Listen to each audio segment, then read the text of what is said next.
Hi, everyone. This is Mike with Choosing Love Today, and welcome back to Enduring Faith.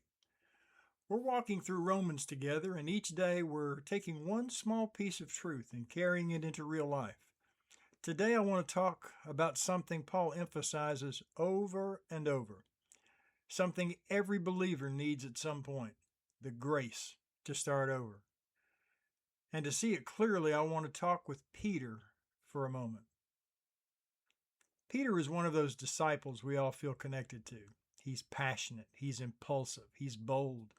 He's the guy who jumps out of the boat, speaks before thinking, and promises Jesus he'll never fall away. He means well, he really does, but sometimes his mouth moves faster than his maturity.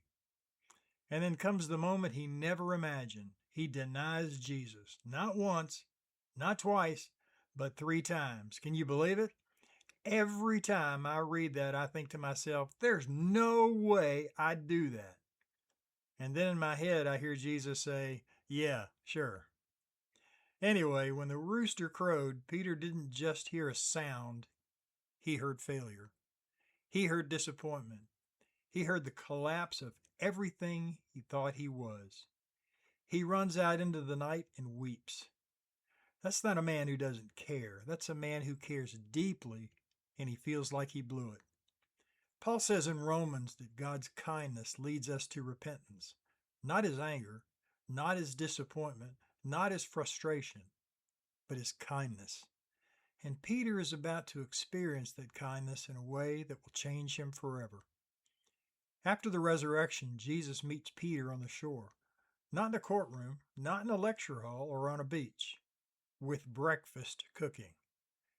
And instead of asking, why did you fail? Jesus says, do you love me? 3 times. One for each denial. Jesus isn't rubbing it in. He's restoring him.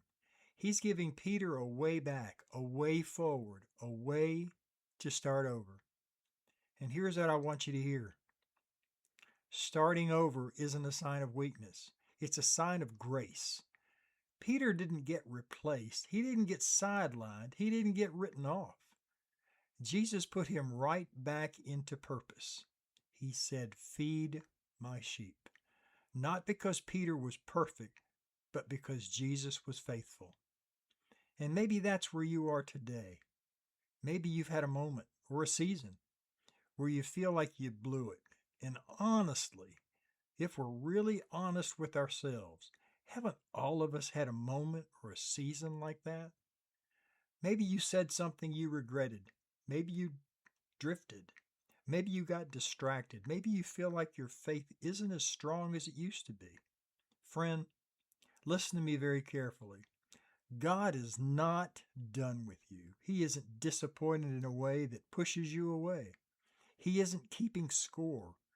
As long as you have a beating heart in your body, God has a purpose for your life. God made you for a purpose, His purpose. And until you fully realize that purpose, life really isn't going to make a lot of sense. Right now, your life's mission is to find out your life's mission. He's inviting you back to the shore, back to relationship, back to purpose, back to grace. Paul says in Romans that nothing can separate us from the love of God. Not failure, not fear, not weakness, not regret. And Peter's story is living proof. So as you move through your day, don't be afraid to start over. Don't be afraid to come back. Don't be afraid to let God restore what feels broken. Because enduring faith isn't perfect faith. It's faith that keeps returning to Jesus again and again, trusting His grace more than your mistakes. Thanks for listening. Put God first in all you do. And always keep choosing love today.